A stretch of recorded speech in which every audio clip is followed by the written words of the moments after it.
Yeah, there was a question in the comments, or sort of a comment in the comments. Somebody noticed, and I'm sure I've actually talked about this before.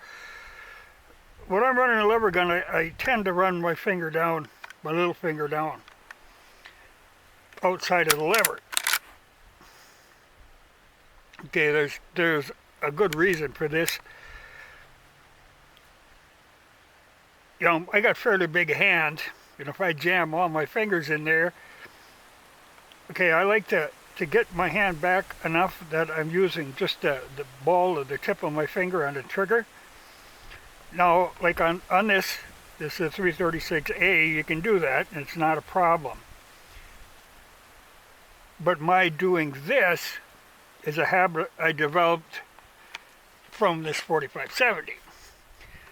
Now, a pistol grip, you've got a slight angle there, but they use a squared off lever on the cowboy models with this straight grip. Now, that's a very tight fit. It doesn't allow me to do the way I want to. I don't want to pull like this. I want to just use the ball of my finger. Well, now 4570 in a light gun has a lot of kick. What'll happen if you get your finger in there like that, okay, it puts my finger in a place I don't want it to be in the first place, and when you get that substantial recoil, it'll come back and bark you right on that knuckle. Everybody who I've let shoot this gun for the first time, they grab, put their hand in there, yank on the trigger, and get that knuckle tore up. And then they develop a flinch, because every time you do it, you're going to get smacked on the knuckle like a Catholic school teacher with a ruler. So, what I've learned to do, put this finger on the outside, it spares this knuckle. It gets my finger where I want it to be, gives it some room so the recoil can come back. Just works a lot better for me. I've often thought, people always talk about the big loop levers. What I wouldn't mind doing is taking a big loop lever, modifying it, making it slightly shorter, turning it down, putting a spur back here for my little finger. Because now my little finger's sitting up out here. Well, it'd be fine if it could go back down there. But that's why I do it, because otherwise you will tear your knuckles up. Now, it doesn't matter, say my 1894M, the 22 Magnum, got the same lever, not a problem, doesn't have the recoil. But when you got something like this that's got a hell of a recoil, it's got to have some movement in there, or you are going to suffer. But that's all it is. That's the reason that I do it. And this isn't bad. It isn't too awful sharp, but still, like I say, your knuckle is right in a vulnerable spot. But where Remington really screwed up when they started making them, they didn't round these levers off. They left them very sharp. People were getting tore up all the time. The first thing they do, they'd have to go and grind the edges, round them off so that it wouldn't cut you up. But even then, like I said, if you get your whole hand in there, especially, the tendency is to jam your whole hand in there, your knuckle is sitting right on that spot where you're going to get clipped. Just putting that finger on the outside. So like I say, this is the gun I have to do it on, but I have developed that habit of doing it on all my lever actions.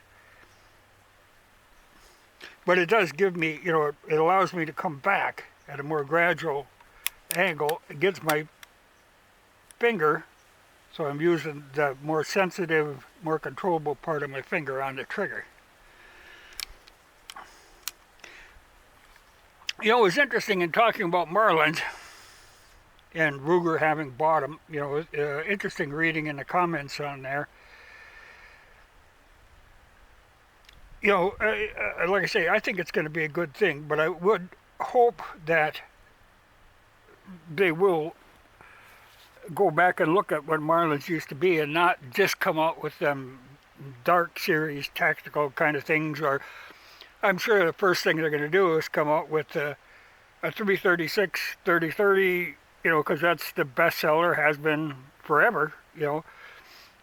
But I would love to see them go back to this design, this, and even like this, the 336A. Give me some barrel. I want some barrel on there. And I'd love to see them get rid of the micro groove. Now, I could live with micro groove in a 2020. Or, I mean, 22. That doesn't bother me. It seems to work fine in 22, but when you get up into larger calibers, I don't want micro groove. And I really, like say in a 30-30, I would love to see them slow down that twist rate to what a 32 Special or a 35 Remington is. That would allow you to use cast bullets effectively in a 30-30. Because that's one of the things I was doing to this one, was screwing around with cast bullets. This is micro groove, and that fast twist Marlin just does not shoot cast bullets worth the darn. Even a Winchester is slightly slower twist. It'll shoot them halfway decently, but still not as good as I'd like them to be. Not as good as a 32 Special will. So if they're going to make any changes to the line, that's where they should start. But I would love to see them bring out them A models again. I like some barrel on a gun. And octagon if you can manage it.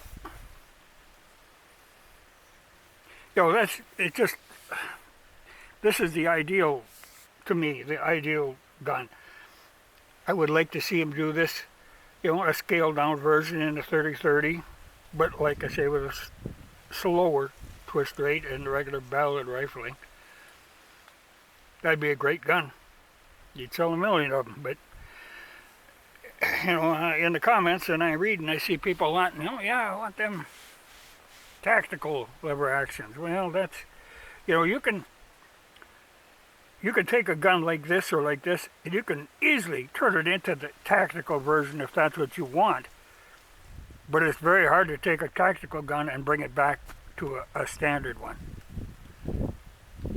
That happens to a lot of things. It's much easier going one way, not so easy going the other way. But I'd love to see him come out with full-length rifles again. A carbine has its uses, but that should really be like a fourth of your production. It shouldn't be where the regular rifle-length barrel is an anomaly. But, okay, there it is. Jacketed bullets, fast twist, you can get by with a short barrel. But I want a long barrel, and I want to shoot lead, and I want a slow twist so I can shoot lead. It's, it's just my preference, but, like when Mossberg first came out, they had a tactical sort of 30-30. It was a weird looking thing. And I looked at it and thought, well, it's interesting and not for me at all, but interesting. I could see where you could put it in the back of a pickup and beat the snot out of it and it'd be fine. But, it doesn't really appeal to me. Like people, they want rails all over the place and stuff and putting a red dot sight on, and that's going in a kind of a weird direction to me. Look at what they were making 50s, 60s, 70s.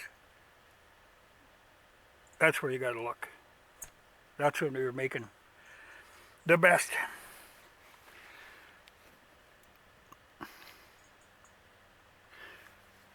And this whole finger on the outside, I mean, that is a thing. Even, like, I've got that 32 Special Winchester 94. I do the same thing on that, but it's a habit, that I developed, but it was because of this knuckle cracker. It's amazing. You always got to catch people the first time they shoot it and warn them, because blood will flow. And they do develop a flinch. If it's got some room to travel, if your hand has got some room to travel, that's fine, you can take that up. But if you're right up against it with your hand jammed in there, tight, you're going to get her. Every time.